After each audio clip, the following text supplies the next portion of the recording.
Hi అండి, hello అందరికీ, welcome back to our channel. ఈరోజు నేను క్రిస్పీగా చికెన్ లాలీపాప్ అయితే చేస్తున్నాను. ఆల్రెడీ నా ఛానల్లో ఉంది, కానీ ఇది నేను చేసే రెసిపీ రెస్టారెంట్లో తినేటప్పుడు క్రిస్పీగా తినడానికి సాఫ్టీగా ఉంటుందో అదేవిధంగా మీకు ఈజీగా ఇంట్లోనే ఏ విధంగా చేసుకోవాలో ఈ వీడియోలో చూపిస్తాను. చికెన్ ఇష్టపడేవారు ఈ విధంగా చేసి పెడితే చాలా ఇష్టంగా తింటారు. ఇప్పుడు ఏ విధంగా ప్రిపేర్ చేయాలో ఈ వీడియోలో చూసేద్దాం. నేనైతే 1/2 kg లాలీపాప్స్ తీసుకున్నానండి. ఒక 15 అయితే ఉన్నాయి.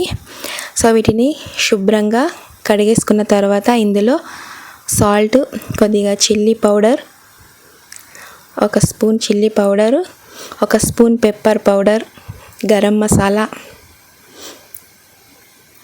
కొద్దిగా నిమ్మరసం వేసి మొత్తం కలిపేసుకొని ఒక 1 అవర్ అయితే ఫ్రిడ్జ్లో పెట్టేయాలండి. 1 అవర్ పెడితే చాలా టేస్టీగా ఉంటుంది. నేనైతే 1 అవర్ పెట్టేసుకున్నాను. 1 అవర్ తర్వాత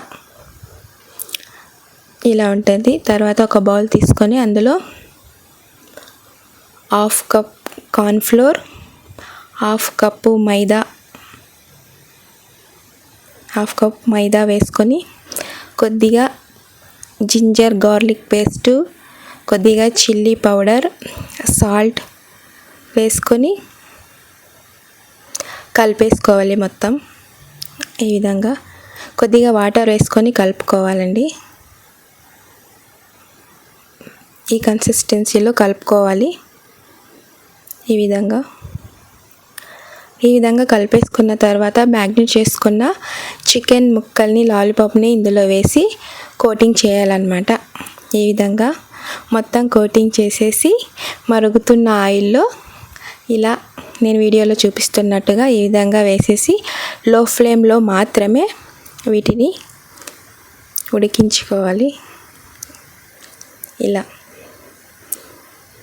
గోల్డెన్ కలర్ వచ్చిన తర్వాత పక్కకు తీసేసుకోవడమేనండి. చూడండి, ఈ విధంగా ఈ స్టేజ్లో ఉన్నప్పుడు తీసేసుకోండి. మిగతా కూడా అలానే వేసుకొని సిమ్లో పెట్టి అయితే ఉడికించుకోండి. చాలా క్రిస్పీగా జ్యూసీగా ఉంటాయి. ఈ విధంగా ఎంతో టేస్టీగా ఉండే చికెన్ లాలీపాప్ అయితే రెడీ అయిపోయిందండి. ఈ వీడియో కనుక నచ్చినట్లయితే లైక్, షేర్, కామెంట్ చేయండి. సబ్స్క్రైబ్ కూడా చేసుకోండి.